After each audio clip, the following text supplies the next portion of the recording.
We've got a functional medicine doctor with 40 years of experience from Canada with us today. The most important thing I've found I can say to people is don't get disheartened. Most people say, screw it, everything's poison. No matter what I do, I'm going to get it. So keep watching.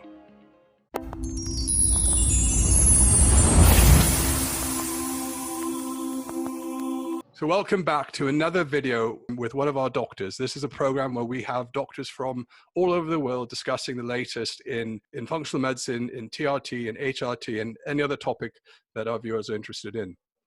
I'm here today with Dr. Ken Adams, a friend of mine and a doctor of over 40 years in functional medicine. So welcome today, Dr. Adams. Thank you, Michael.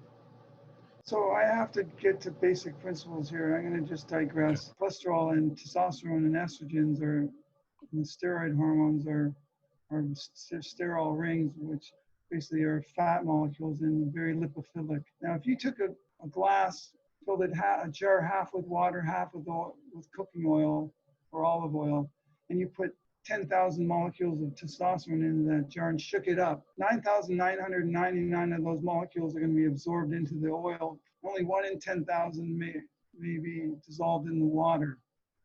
Well, the same is true with your body composition of fat. Your your liver has 1 or 2 pounds of fat in it. Your brain is 50% fat, is about 1.5 pounds of fat, 2 pounds of fat in your brain.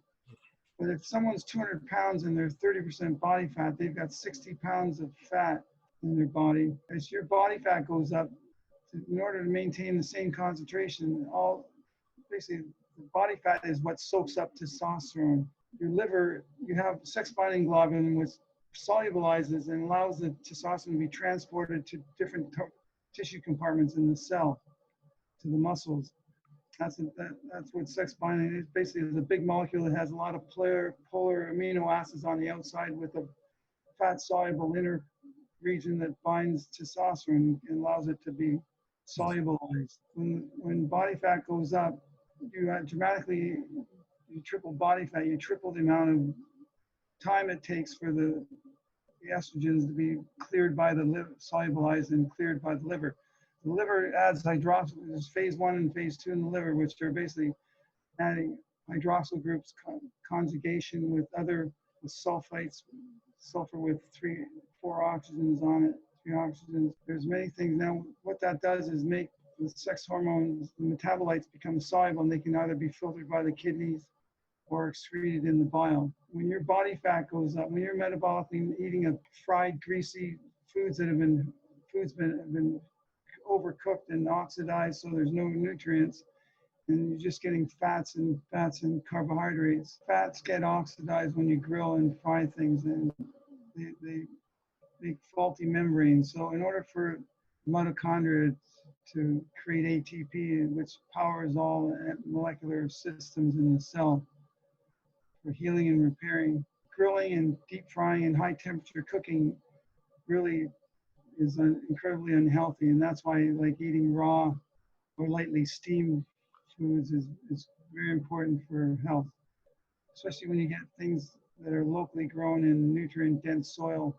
You want to be trying to juice those or consuming those in a way that allows you to get the maximum nutrients. That's going to speed up your cellular system. So, are you suggesting a plant-based diet, or is a Mediterranean diet acceptable as well, or just kind of a general balanced diet without going over to too many of the different macronutrients? Well, animals are much higher up in the food chain. They consume many times their body weight, and basically pesticides and chemicals concentrate in fat-soluble toxins will concentrate in their fat stores of the animal. And so when you're eating meats, you're exposed to a lot more toxins. So you're eating much cleaner when you eat vegan.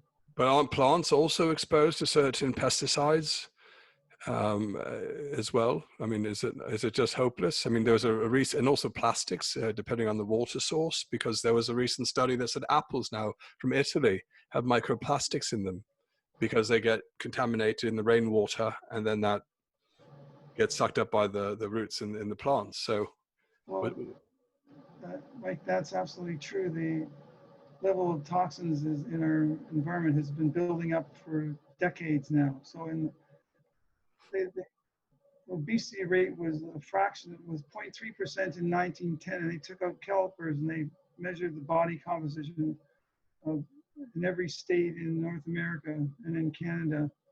And the morbid obesity rate, which is defined as more than 50% body fat, was 0.3% in 1910 and was still under 1% in 1960, but went up to 3% in 1970, 12% in 1980, 25% in 1990, and 40% of the North American population was morbidly obese in the year 2000. So the morbid obesity rate went from 0.3% to 40% in 4 decades. We try to eat healthily. Our food's poisoned. Our water's poisoned. So what's the alternative? Are there some pharmaceutical interventions that maybe, you know, repurposing old molecules to push us in the right direction, or hormone therapies? Are these the answer to helping overcome this metabolic dysfunction, or what have you found? The most important thing I've found I can say to people is don't get disheartened. Most people say, screw it, everything's poison. No matter what I do, I'm going to get it. But let me give you a principle. When the rate of cellular repair is way up here and the rate of degeneration is a small fraction, the cell is rapidly healing and repairing itself. So when an enzyme denatures, it's almost instantaneously just repaired and replaced. You're metabolically robust. You can eat all the carbohydrates you want. You're lean and fit. Your liver is clearing. Your testosterone's at the high end of the normal range. All your endocrine systems are firing on full blast. Now you take that same person, rate of repair and rate of regeneration becomes here. So you're barely, basically the cell is like a hoarder's home full of garbage. All these broken down enzymes that are waiting to be repaired, but the cell doesn't have the nutrients and energy. So you start adding some raw foods and increase the nutrient density, make some minor changes in your diet, and the rate of repair and regeneration starts becoming, just doing some modest things can make a huge difference. You go from being able to repair this much to repair this much. So actually it's incremental, and the more my website is all about educating people about how to basically empower themselves to understand what is healthy food, how to source locally grown stuff. And the website's askdrkenadams.com. That's correct. Okay, and there's also a really good video on YouTube, which we can link to this video as well. Yes, thank you. Regarding the hormones, your channel is Balanced by Hormones. Hormones have a profound effect on the body, and they actually cause DNA to be transcribed into new molecular machinery and products that then cause all the amazing benefits of having optimal hormone levels.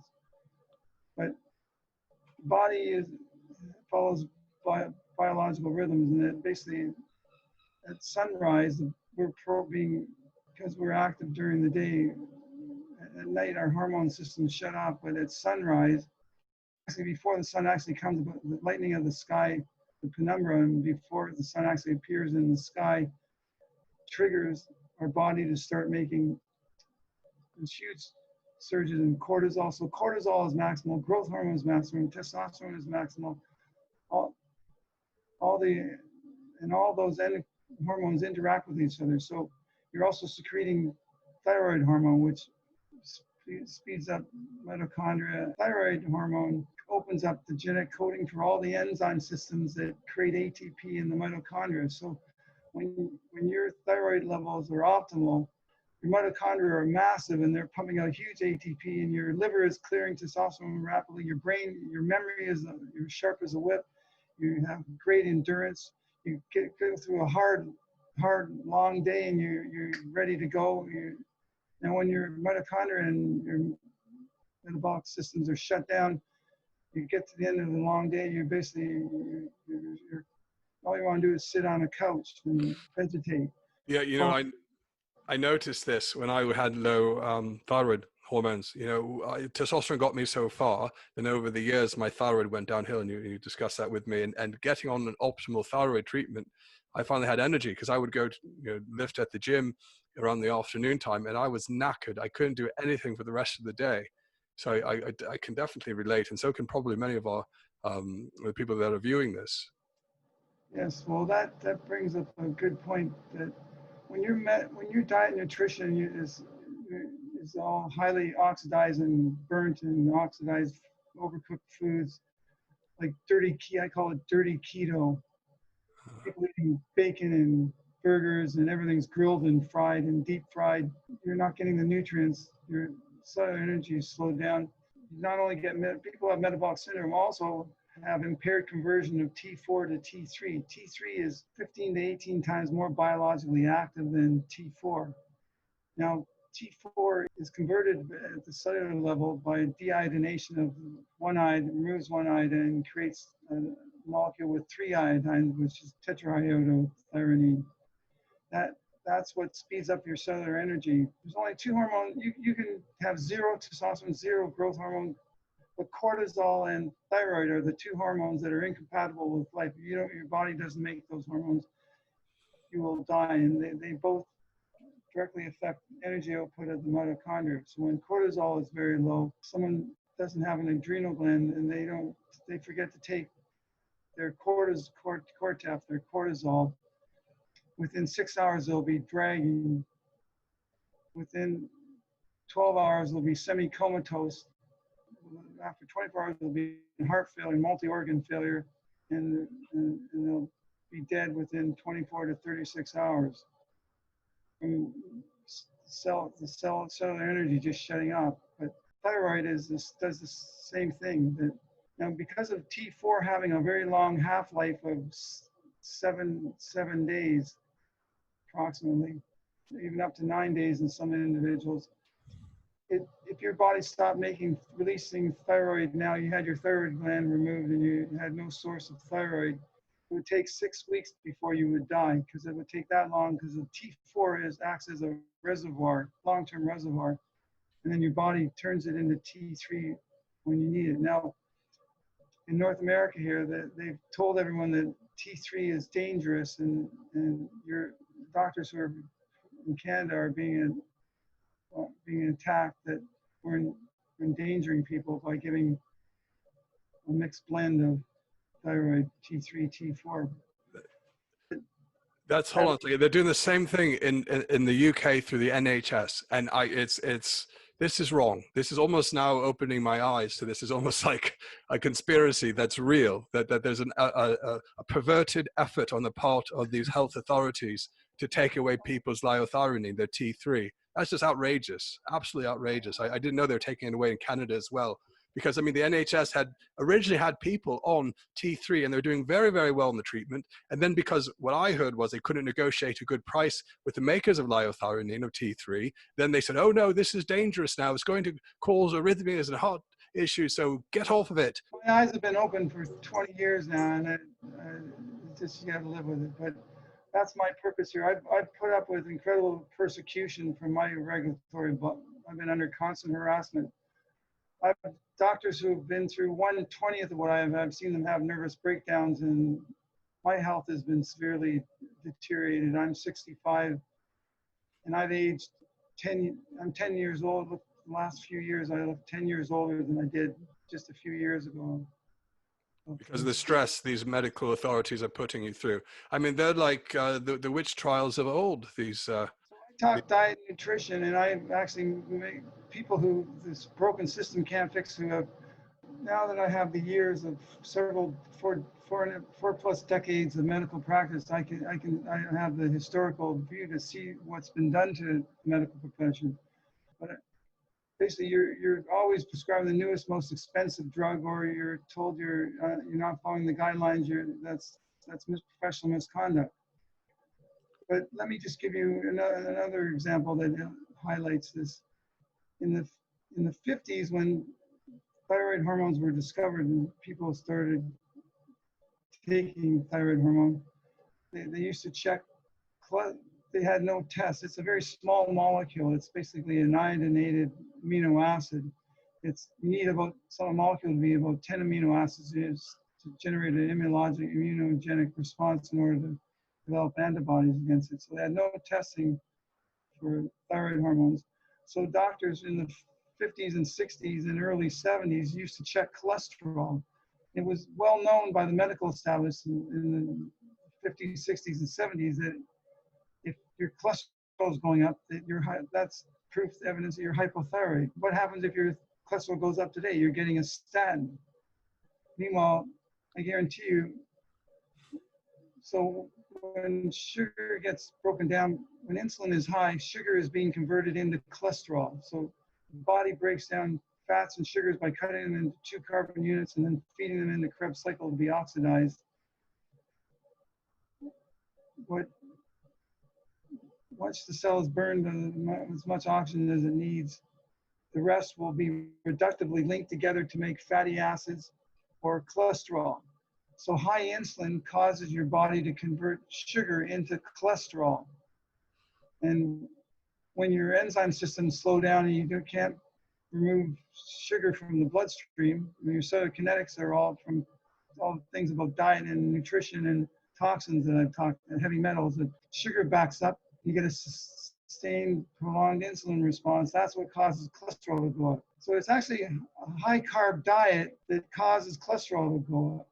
And in fact, when you go on a ketonic diet, your cholesterol drops because you're dropping insulin, because you're putting less carbohydrates in the body. Doctors today are still telling their patients to, when their cholesterol's up, to go on a low-fat diet. And what happens when you cut out fats? You're eating carbs. They tell you to eat high fiber diet. On a diet that actually raises cholesterol.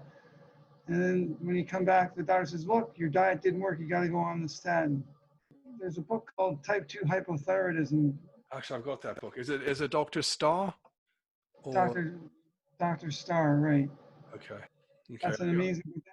I think I've read that book. It's actually really... I think I recommended that book to you. I have the book, but I gave it to Sam to read. So thank you, Dr. Adams, for coming on. If you want to get more information from Dr. Adams, go to his website called askdrkenadams.com. And you can message him over there. And if you liked what you've seen on this channel, we'll have some other episodes with Dr. Adams. Please subscribe, press like, and leave your comments. And if you have any other topics you'd like to talk about, we'd be happy to bring it up next time with Dr. Adams. So thanks again, Dr. Adams, and we'll see everyone next time. Your channel.